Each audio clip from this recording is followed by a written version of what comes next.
అదేంటి sir, case పెట్టి ఒక వారం అయింది, ఇంతవరకు మీరు ఏ యాక్షన్ తీసుకోలేదు. హంతకుడు ఎవరో తెలిసి కూడా అరెస్ట్ చేయలేదు. ఎవరి మీద యాక్షన్ తీసుకోవాలి? లచ్చన్న మీద. లచ్చన్న?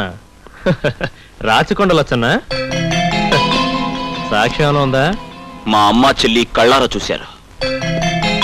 ఆహా, అంటే మీ అమ్మ చెల్లి ఎవరి పేరు చెప్తే వాళ్ళని అరెస్ట్ చేయాలా? వేరే ఎంక్వైరీ ఏమి చేయక్కర్లేదా? జరిగిన హత్యకు ప్రత్యక్ష సాక్షులు వాళ్ళు. అక్కడ ఉన్నది వాళ్ళిద్దరే అయితే వాళ్లే నీ తండ్రిని చంపలేదని గ్యారంటీ ఏమిటి? ఈ కేసు మాఫీ చేయడానికి లచ్చన్న దగ్గర లంచం తీసుకోలేదని గ్యారంటీ ఏంటి? Don't talk rubbish. చూడు మిస్టర్, పోలీసులంటే పొగరబోతులు కాదు, ప్రొటెక్టర్స్. కళ్ళు తెరిచి నిజం తెలుసుకుని కాపాడడం నేర్చుకో. నీ నీతులు వినడానికి కాదు మేము కాకి బట్టలు వేసుకున్నది. ఎస్ఐ గారు, మీరే అనవసరంగా గొడవ పడుతున్నారు. ఏం పని నీకు? నీ పని అయిపోయిందిగా, వెళ్ళి బయటికి వెళ్ళా. అట్టమైన వాళ్ళకి సమాధానం చెప్పాలి. Inspector, mind your tongue. Give respect and take respect. ఆవిడ నా కాబోయే భార్య.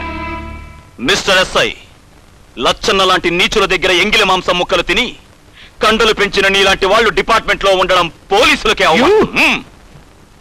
నువ్వు ఒక్కడివే మొత్తం డిపార్ట్మెంట్ అనుకోకు. నీ పైన కూడా ఇంకా అధికారులు ఉన్నారు. వాళ్ల ముందు నీ నిజస్వరూపం బయట పెడతా. కాబడ్డా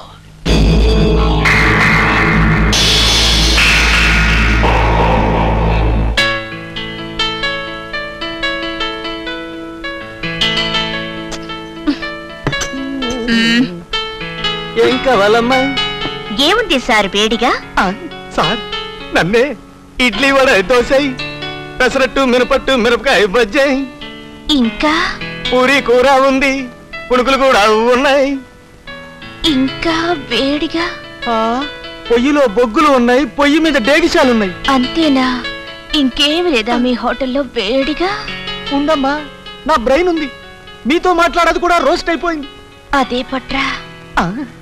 సార్, మీరైనా చెప్పండి సార్. ఎందుకు అతను బ్రెయిన్ తింటున్నావు? నువ్వు వెళ్ళి 2 ఐస్ క్రీమ్లు పట్టరా. Thanks sir. అమ్మయ్యా, ఇప్పటికైనా ఈ లోకంలోకి వచ్చావు. లేకపోతే వాడిని లోకం నుండే పంపించేలా ఉన్నావు. మరేం చేయమంటావు? నీకు థ్యాంక్స్ చెప్దాం అనుకుంటే నువ్వేమో సీరియస్ గా మాట్లాడుకుంటూ కూర్చున్నావు. థ్యాంక్సా? ఎందుకు? ఇందాక నువ్వు నన్ను కాబోయే భార్యని చెప్పినందుకు థ్యాంక్స్ కామో. నా మీద నీకున్న ప్రేమకి ఓ బహుమతి ఇద్దామనుకుంటున్నాను.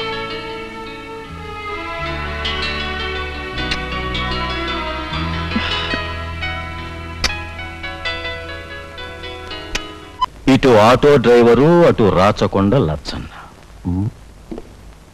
ఆటో వచ్చి లారీని గుద్దినా, లారీ వెళ్లి ఆటోని గుద్దినా ఆటోమేటిక్ గా నష్టపోయేది ఆటోయే.